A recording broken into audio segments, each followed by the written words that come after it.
Students in Dripping Springs could soon be going to a new school. How the district is helping with its growing population. And Texas is suing a doctor from another state.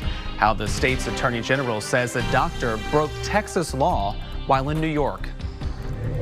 Good afternoon. This damp feeling will continue for a few more days, and then we'll get another dose of winter to arrive by the end of the week and on into the weekend. The specifics in First Warning Weather.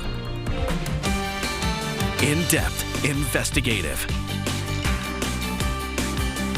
This is KXAN News at Noon.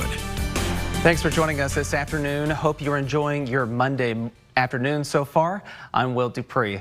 Things could be changing for students at the Dripping Springs Independent School District. Today, the district will vote on new attendance zone boundaries. They say it's to keep up with a growing student population. Here's a look at that current zoning. The dark blue and purple areas show a majority of the area for Walnut Springs and Dripping Springs elementary schools. Here's a look at those newly proposed zones. Over the last few months, the district proposed several options for rezoning. The zones it especially wanted to address were Dripping Springs and Walnut Springs. These campuses, the district says, are seeing over-enrollment. The new boundaries are making room for a 6th elementary campus that is under construction and the expansion of Sycamore Springs Middle School.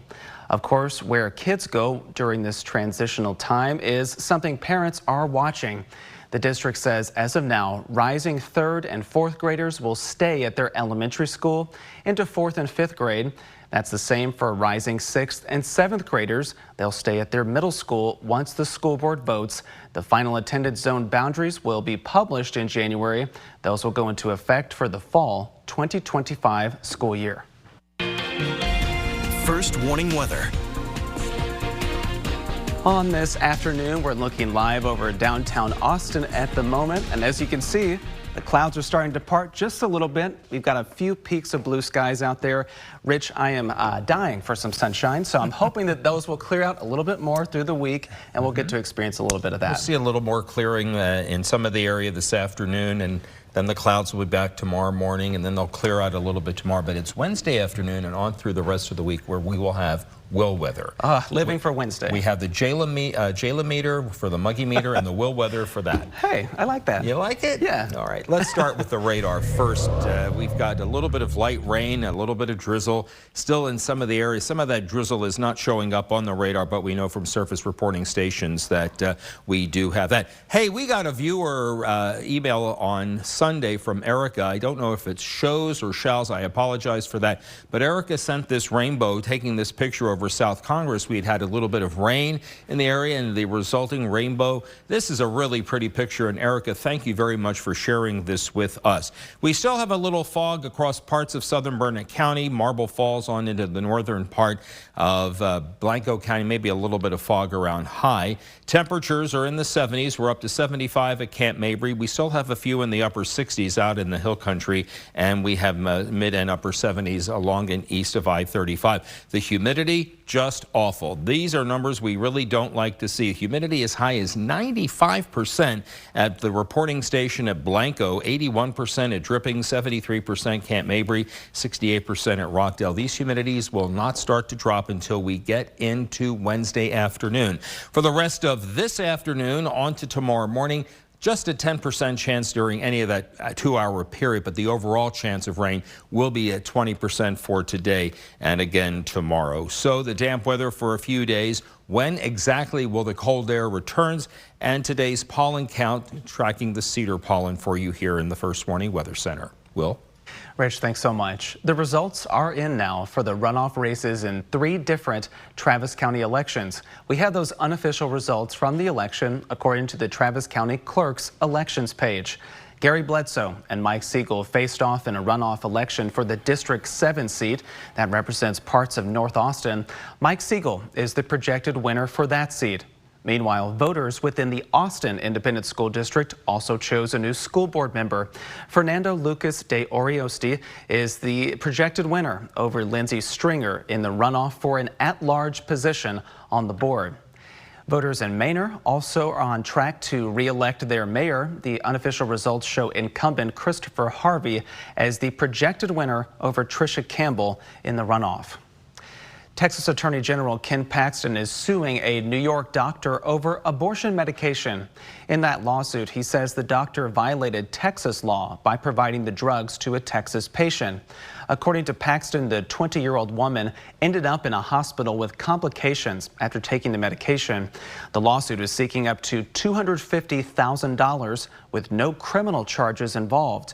New York's governor and its attorney general both responded to the lawsuit, saying they would defend reproductive freedom.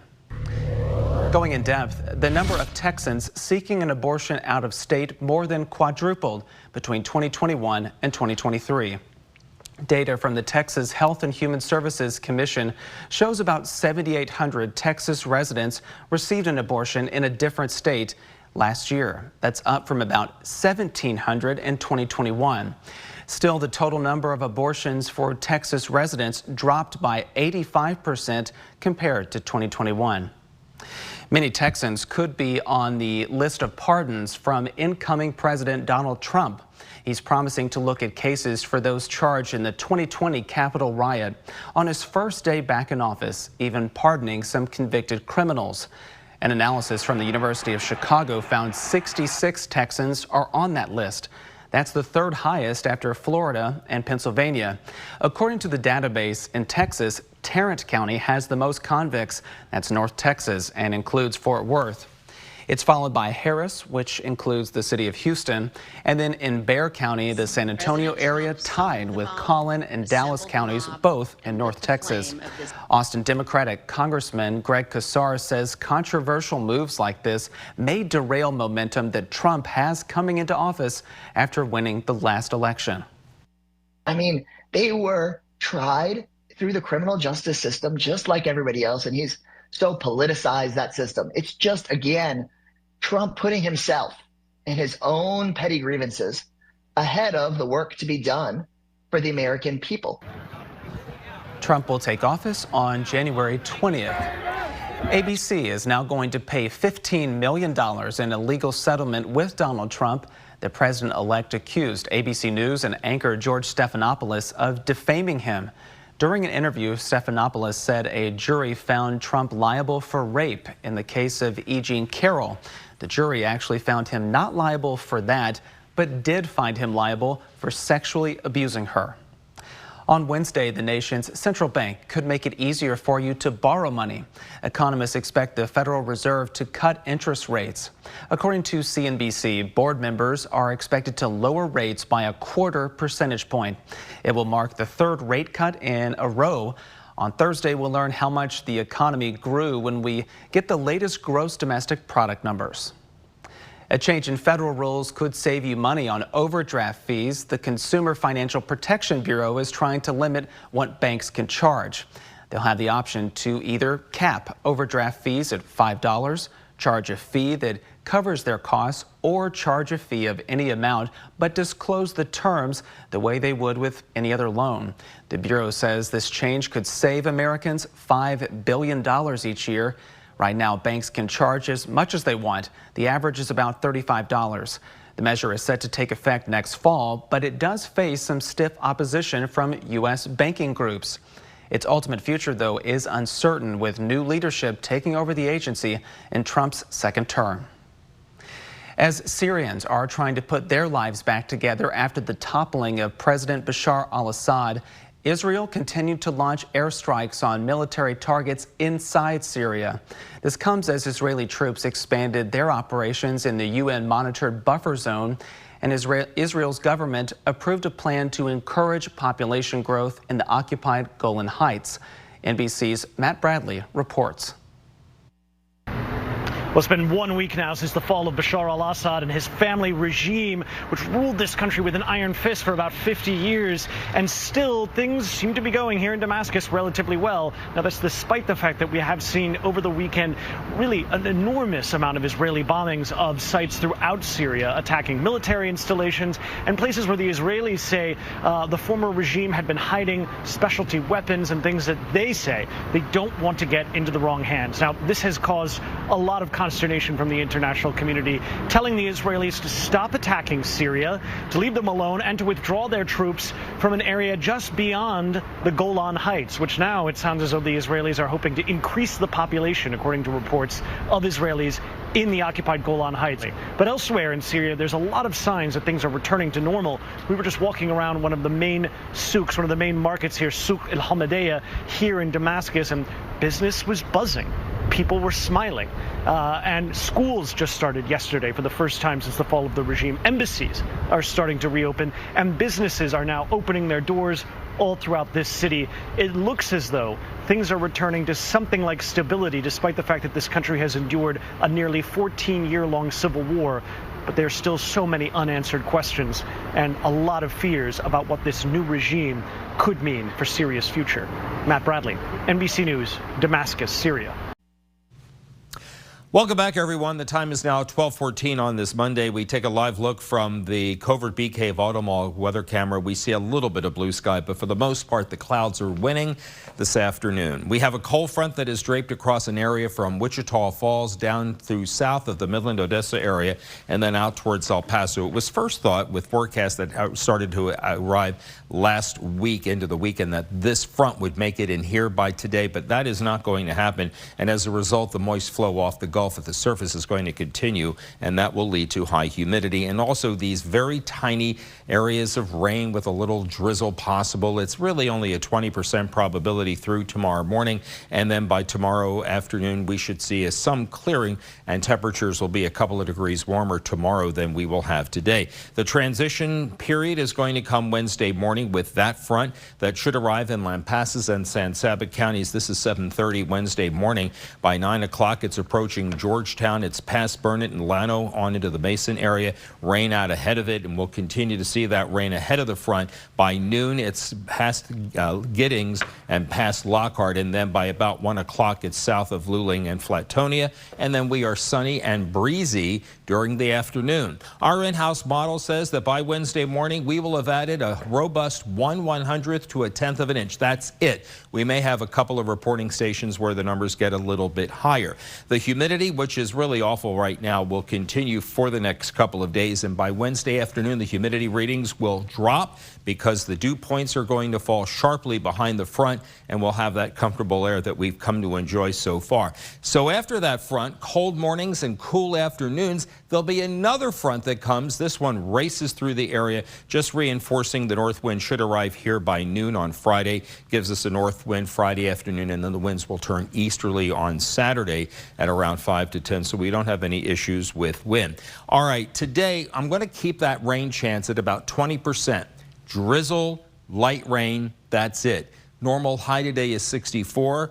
We will be much warmer than that right now, mid to upper 70s. And you know what? That 77 may not be high enough. We'll go with that now and see what will happen when we get the 12 o'clock or the 12:30 observations. Nevertheless, that moist flow will continue out of the south at around 5 to 10 miles an hour. Tomorrow morning, 60s, right now 62, up to 79 to near 80 Tuesday. During the afternoon, a 10% chance of rain. For the most part, a mostly cloudy sky, but some clearing late in the afternoon. 30% chance of rain Wednesday morning, then breezy Wednesday afternoon, a breezy north wind. 69 for the high Wednesday. The wind speeds will lower, but will still drop. If we're at 41 here in town, that means some of you in the outlying areas will be in the mid to upper 30s. We're in the lower half of the 60s on Thursday, mid and upper 60s on Friday. That secondary front comes through. It'll drop our lows to the 30s on Saturday, and then sunshine for the Horns and Clemson Saturday afternoon at 3 o'clock, which also happens to coincide with the first day of astronomical winter at 3:21 Saturday morning. Will? Rich, thanks so much. Any moment now, we are expecting a special report from NBC News about a shooting at a school in Wisconsin. Stay with us, and we may have to interrupt some of our programming. But for now, we're going to go to our next story. Plastics. We cannot seem to live without them, but they are a problem for our environment. More than 30 billion pounds of plastics enter the ocean each year. Reporter Brad Hicks takes you on one man's mission to clean up America's biggest river basin and shows how he's turning trash into treasure. Early morning on the Ohio River. Considering the fog, we stay close to shore. On a barge 50 miles downstream from Cincinnati, And we're going to be working up by the island on that side. The garbage gang is getting ready. They're taking volunteers from food giant Archer Daniels Midland on a trash collecting trip. Got it. CrossFit. Let's clap it out for that crew. The cleanup is the life's work of Chad Progracki. Great people, getting a lot of stuff. More than 25 years ago, he started Living Lands and Waters, a nonprofit focused on cleaning up waterways in the Mississippi River Basin and beyond. To date, they've collected 14 million pounds of trash in 21 states. It's not just the tonnage, it's also the number of people we've worked with. I think it's up to like 132,000 volunteers. But there was a problem. Probably out of the 14 million pounds, 10 million pounds of it was plastic. Bulky, rigid plastics that no one would take. And we just knew there could be something better done with it. And after some time, decided, hey, let's make pallets out of them. The hard plastic they collect gets chopped up, ground up, melted, molded, and presto, pallets.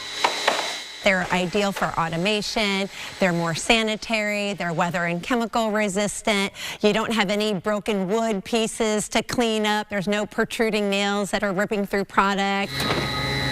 Plus, they're reusable and they save trees. Tammy is perhaps the only female owner of an industrial plastics company in the world. We make a good team. Yeah, we do. We make a good team. A husband and wife team, proving one man's trash is another woman's treasure. Thanks for staying with us this afternoon. From Star Base to Star City, the aerospace company SpaceX, owned by billionaire Elon Musk, is hoping to turn part of a Texas property into a town. Reporter Janelle Tanguma talked to Cameron County leaders about this push. I think it's something that Elon probably has wanted since day one. Starbase, Texas. The idea of turning the home of SpaceX into a Rio Grande Valley city has been talked about for years and may soon become a reality. Starbase General Manager Catherine Luters sent a petition to Cameron County Judge Eddie Trevino requesting a special election be held to decide if the area could become its own city. Can't say it's a surprise per se. We didn't know it was coming at this moment. We didn't get the heads up yesterday, but we knew that potentially it was coming. Cameron County Judge Eddie Trevino says the next step is to make sure Starbase meets all the state requirements. The county's legal division will verify all the documentation before any election is held. We're going to interrupt this story now and turn to an NBC News special report underway about a shooting at a Wisconsin school. Let's listen in. Speaking to reporters right now at a private Christian school in Madison, Wisconsin, the scene of an apparent school shooting. Let's listen. From gunshot wounds. We train on this almost quarterly. The last time we trained on this as commanders was approximately 2 weeks ago. The protocols are simple. Stop the killing, stop the dying, find out who's doing this. And the officers did that, and they did that adamantly. We had officers from around the county and around the state that came in support of this particular incident. Officers located a juvenile who they believe was responsible for this deceased in the building. Additionally, the officers began administering life-saving efforts to anyone who was wounded and making sure that those persons were transported. What we know is that a total of about 7 persons were transported from this scene to area hospitals for treatment. We know that at least 3 people have lost their lives, including a juvenile person. I don't have any other information about those persons who have lost their lives, and I'm not going to release that until we have, of course, spoken with family members and ensuring that they are fully aware of this tragic scene that occurred today. I want to thank all of the law enforcement partners and community members that came out to help. Our friends at the ATF, I've gotten calls from my friends at the FBI, the State Patrol, the Sheriff's Office, Monona Police Department, our fire department. It goes on and on and on. Because this is something that we all prepare for, but we hope we never have to do. As you can see, we have a unification center that was immediately set up where parents and guardians and loved ones and grandparents wanted to get information about their loved ones, and we wanted to make sure that they were unified immediately. So we were doing more than one thing at one time. We're still going through methodically clearing that school, clearing every vehicle, and making certain that there's no other threats to this community, which we believe there are none. We immediately alerted our mayor's office, and I've been on the phone with her and her office constantly. We also alerted Madison schools. We put the schools on lockdown, but there's no threats to the MMSD schools at this time. But we wanted to make sure that we did our due diligence in this particular case.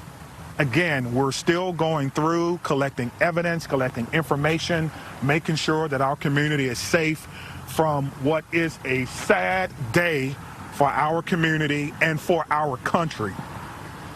And we have to do a little bit better. I don't have all the answers that you want right now, but I will tell you this. We have some of the best officers in the entire country. Our detectives are amazing. We're going to go and work hard and go through this scene so that we can piece together what exactly happened. Again, there'll be another briefing in about 2 hours, and if I have additional information, I will certainly let you know what that information is. Again, around 10:57 a.m., officers responded to an active shooter. They responded per our protocol. They found the person who they believe was responsible, who was down, deceased. We know that it's juvenile. We know that there are other persons who have lost their lives. We know that we've transported about people after giving them life-saving measures. It's important to notice, too, that about 3 miles from here is our training center. Today, our special event team medics were in training. And so they got to practice in real time. They left the training center immediately and came down here and doing in real time what they were actually practicing for. And that's why training is so important, and making sure that we can provide the best possible training and the best possible response for our community members. I'm asking everyone to send your heartfelt wishes and prayers and thoughts yet again to a community, but this time it's my community. Dylan? Yeah, can we start over here with questions? Chief, you mentioned you're a father, you're the police chief here in Madison. What emotions are you feeling right now after going through all that? To be honest with you, I'm feeling a little dismayed now. I'm so close to Christmas. Every child, every person in that building is a victim and will be a victim forever. And these types of trauma don't just go away. And we need to figure out and try to piece together what exactly happening. And right now, my heart is heavy for my community. My heart is heavy for Madison, and we have to come together as a community and figure out what happened here and make sure that it doesn't happen in any other place that should be a refuge for students in our community. Right there. What sort of gun-related policies, if any, were in place? Did the school have metal detectors? I'm not aware that the school had metal detectors, nor should schools have metal detectors. It's a safe space.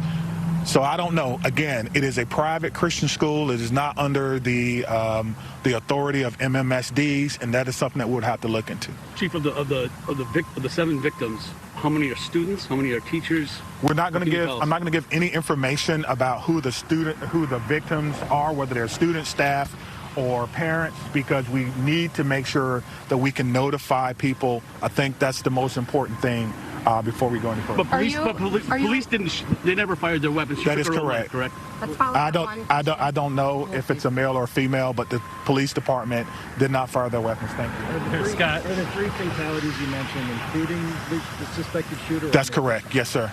3 total. That's correct. Are the 7 that was transported, are the 3 fatalities within that 7 or addition to that? Yes, within that 7, yes. Thank you. Was the shooter a student at the school? We believe the shooter was a student at the school, yes. What can you tell us about the status of the other transports? We know that they range from minor injuries to life-threatening. I know that's a huge, spectrum, but that's what we know now. And so we need everyone, again, to send your thoughts and your prayers out to them. One thing I do know is that we have some of the best medical care in the country here in Madison. And so we hope that everyone will recover. But at this time, we don't know. So we did just get an Sean Barnes is the chief of the Madison, Wisconsin Police Department, holding a news conference nearby the Abundant Life Christian School in Madison, where there has been a school shooting today. He informing reporters that 3 people have lost their lives, and including at least 1 juvenile. 7 people in total have been transported to hospitals. We don't have word on their conditions. Let me go right now to Tom Winter, who is following developments for us. Tom, what more can we glean now in terms of the order of what's happened here? Yeah, so according to the chief and folks we've spoken to, Lester, approximately 11 a.m. Central Time this morning, officers are called to the school for a shots fired call. At that point, they enter the school. They encounter the shooter, who they say was a student, a juvenile student, and that shooter is in fact deceased. So that's the information that they have as far as the shooter. There appears to be no longer any threat to that school or that community. Tom, go ahead, Lester. Let me just interrupt you for a second. As we pulled away, my understanding is the chief continued to answer questions and said there are a total of 5 dead individuals. Okay, and that may include, in fact, Lester, the shooter. We'll try to get some clarity on that as well. Again, they entered the school. There was no need to fire shots. Apparently, the shooter was already deceased. Whether or not that shooter died of a self-inflicted gunshot wound or another manner, we're not entirely clear at this stage. And then that they also found at least 2 other individuals, and now, according to the update that you just had from the chief there, it's a total of 5 deceased. Whether or not those are teachers or staff or students, that's something that's a little bit up in the air. The information that we're getting preliminarily is that it could be a mix, but it's just too soon to say what we're actually dealing with as far as that goes, Lester. It's very difficult. It comes, of course, in 2012 on the 14th of December, we had the Newtown school shooting, which was one of this country's worst school shootings. It's a very difficult time of year. Having covered that school shooting extensively over the years, the impact on this community in Madison, that school, and the community at large will be very, very difficult, particularly given how close we are to Christmas and New Year's and holiday celebrations. So this is something that will certainly impact that community, certainly impact those students, the teachers, and the officers that responded. But I think the thing that the chief did point out is that the shooter is deceased, so this appears to no longer be an active incident. 5 dead total. That may or may not include the shooter. And again, still trying to determine students, teachers, if it's a little bit of both. We'll have to get some more reporting on that. What could have caused this? Motivation, weapon used, all of those things not immediately clear at this stage, still very early in the investigation. Chief pointed out this is a private school. It's a Christian school, and so they do not have metal detectors. It's not part of the city's kind of protection plan, if you will, and it's not clear at all that they would even be required to do so. So that's the information as we have it. Still early on, but obviously a tragedy for that community this close to the holidays. All right, Tom Winter, thank you again. You can see the headline on your screen there: 5 killed, 5 injured now, according to Sean Barnes, the chief there. Again, 5 dead, 5 injured after the shooting at this Wisconsin school. Let's find out a little bit more about the Abundant Life Christian School. Emily Aketa is standing by with more information. Emily, what can you tell us? Hey there, Lester. Well, the Abundant Life Christian School, about 2.5 hours from Chicago in Madison, Wisconsin. It serves, according to its website, about 200 families in the community, including grades kindergarten up through 12th grade. It is a 28-acre sprawling campus. You can see a heavy police response on the ground, multi-agency response on the ground. We learned from the police chief that they responded shortly before 11 a.m. local time with multiple agencies. And he said that police never fired their weapon. They found the suspected gunman, who is a student. We learned from police at the school they found that individual deceased. As we're trying to learn more information about the victim, still very limited detail. The police chief wouldn't comment on if it's teachers or other students, but we know just down the road from the school, because that area, as you can see, is heavily blocked off, and they're urging people to avoid the area with a number of road closures. Just down the roadway is a reunification center that that they set up at a medical center, which suspended operations through the day. We've been watching through live streams, parents running to that area, hoping to get some kind of positive update on their student, on their child. Some speaking to our affiliate Lester, talking about the terror, and you can imagine it as they're waiting more details. But again, this happening at the Abundant Life Christian School, founded in 1978, serving about 200 families, Lester. Emily Aketa, thanks. And as you were speaking, we're able to confirm now that 5 killed number includes the apparent shooter in this case. Information will continue to trickle in. We'll come back on the air as events warrant. But for now, that concludes this NBC News special report. Much more ahead on our streaming network, NBC News Now, online at NBCnews.com, and a full wrap-up when I see you for NBC Nightly News. I'm Lester Holt. Good day, everyone. In-depth, investigative. This is KXAN News at Noon. Thanks again for joining us here on KXAN News at Noon. I'm Will Dupree. A leading Senate Democrat would like new technology after all the reports of drones in the skies in northeast United States. Senate Majority Leader Chuck Schumer says he contacted the Department of Homeland Security about implementing a type of drone detection system called Robin to find out what's going on. Today we're asking the DHS, the Department of Homeland Security, to deploy special detection systems like the Robin, which use not a linear line of sight, but 360-degree technology that has a much better chance of detecting these drones. And we're asking DHS to bring them to the New York, New Jersey area. The New York Democrat also would like support for a bill to give local authorities more oversight in detecting those drones. Meanwhile, Israeli Prime Minister Benjamin Netanyahu is back in court today to provide testimony in his long-running corruption trial. The Israeli Prime Minister arrived to Tel Aviv's court today, marking the start of his second week of testimony in the trial. That's happening as Israel remains engaged in a war in Gaza and facing possible new threats posed by regional turmoil, including in Syria. The longtime Israeli leader now has to juggle between that courtroom and the war room after a judge ruled he must testify 3 times a week. Netanyahu was indicted in 3 cases involving gifts from millionaire friends and for allegedly seeking regulatory favors for media tycoons in return for favorable news coverage. He is denying any wrongdoing and also pleaded not guilty. The Biden administration says it is now talking to rebels who took over Syria, despite labeling that group as a terrorist organization. Secretary of State Antony Blinken told reporters the U.S. has been in contact with the group known as HTS, which has past ties to al-Qaeda. Blinken met with leaders from Turkey, Europe, and the Arab world over the weekend. Afterward, they called for a, quote, Syrian-led and Syrian-owned transition.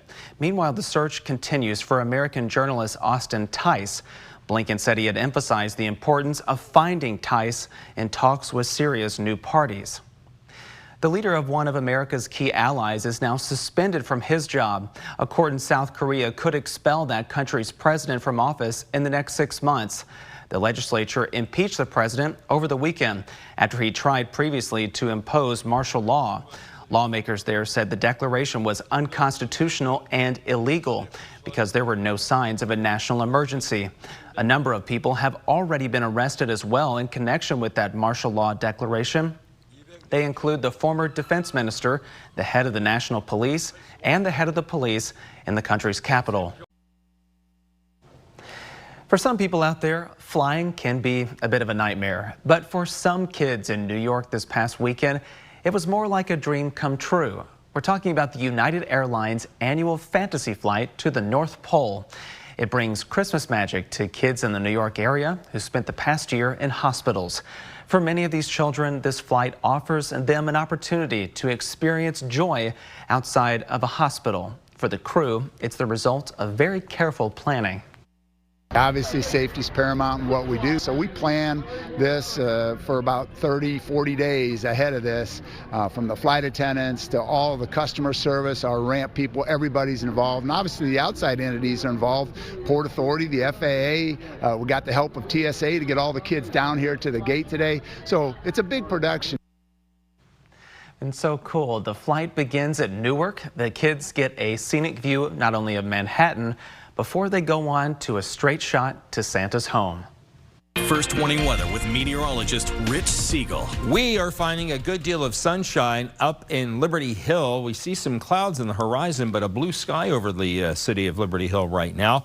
This is our camera shot from the Whittlesey Landscape Supplies view up there. Cedar low, Mold low too. Cedar is a little lower in number today than yesterday. It's in double digits as opposed to triple. Molds are a little higher, but not by much, and that's today's pollen count. Horns and Clemson will kick off at around 3 o'clock on Saturday afternoon. A lot of sunshine, very light wind out of the east at around 5 to 10. Kickoff temperature and halftime temperature will be in the low 60s. We are looking at just an awful lot of moisture still streaming from the southwest to the northeast across the area. That's the direction the rain will be coming from if there is any more through the afternoon. Light rain or drizzle in my forecast at about a 20% clip. And you see that it's not going to be a great deal of coverage. A little more of a clearing as we get to the late afternoon, but the clouds will be back tomorrow morning.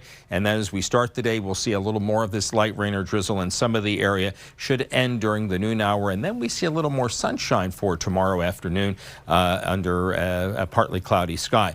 Then the transition morning will be Wednesday with the arrival of a frontal system that will produce a few showers and isolated thunderstorms out ahead of it. Should pass Austin around the 10 o'clock hour. By noon, the front is in southern Caldwell, southern and eastern Caldwell, and most of Fayette County, and then the front will pass south out of the area with very little rain measured. It will leave some strong gusts. These are the gusts through the morning, and by 11 a.m., we're finding most of the gusts of about 20 to 25 miles per hour, a little bit higher than that. And then by early to mid-afternoon, we're still looking at 20 to 25, but a couple may make it to around 25 to 30, as we've seen that happen with several of these fronts that have moved south before. As far as what happens beyond that, well, first let's talk about the fog. It will be back overnight through tomorrow morning, and just like today, it should clear out by about 10 o'clock or so.